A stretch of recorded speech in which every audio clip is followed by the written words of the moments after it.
Today's Consumer Alert is all about a social media juggernaut used by 170 million Americans. I'm talking about TikTok, and its future is now in the hands of 9 justices. The Supreme Court heard arguments today for and against banning TikTok in the U.S. Congress overwhelmingly passed a bill that mandates that TikTok go dark on January 19th if the Chinese owners of that app don't divest. And lots of folks across the country, and certainly right here in Rochester, will be profoundly affected by the High Court's decision. Hi, it's Hope, your favorite Rochester, New York gal, and I have important information for all of my Monroe County Library System card holders. Hope Breen is the clever content creator of Rock the City with Hope, helping folks who live here become tourists in our own town. So how has TikTok really helped you build your brand? TikTok has become the biggest platform. It grew the quickest, with 25,000 followers, all local in the Rochester area. Why do you think TikTok for you has been such a successful medium? I think the algorithm is just built in a way that targets people where they're living. In fact, that algorithm is TikTok's magic sauce, analyzing your interests, making recommendations, keeping you hooked. The company that invented that algorithm is the parent company of TikTok, ByteDance. ByteDance is based in China, and here's the problem. Chinese law requires that any company based in China help the government with any intelligence operations. A Chinese government official even sits on the board of ByteDance.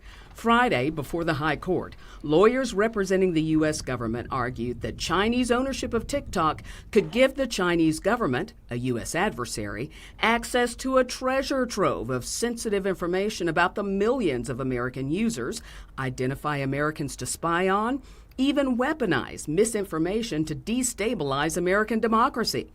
But TikTok's head of trust and safety, Susie Loftus, argues that the company has already taken steps to protect your data. One of the key things that we've done that is voluntary and unprecedented is to work with Oracle, an American company, to store all U.S. protected user data for the last year and going forward. But Congress argues that's not enough, voting overwhelmingly to ban TikTok in the U.S. if the Chinese-owned ByteDance does not divest.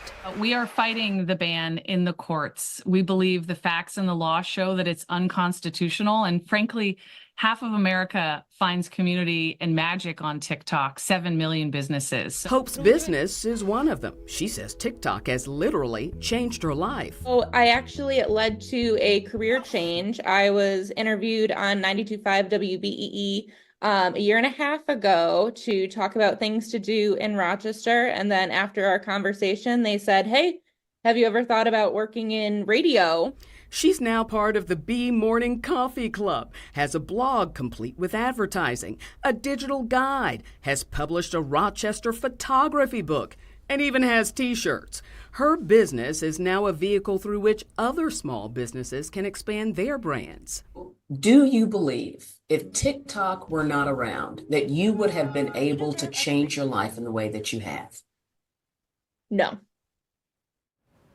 Now, President-elect Trump filed an unusual brief asking the justices to temporarily block the ban so he can pursue a political resolution. The court is expected to make a decision very quickly. After all, January 19th is just 9 days away. And that's your Consumer Alert.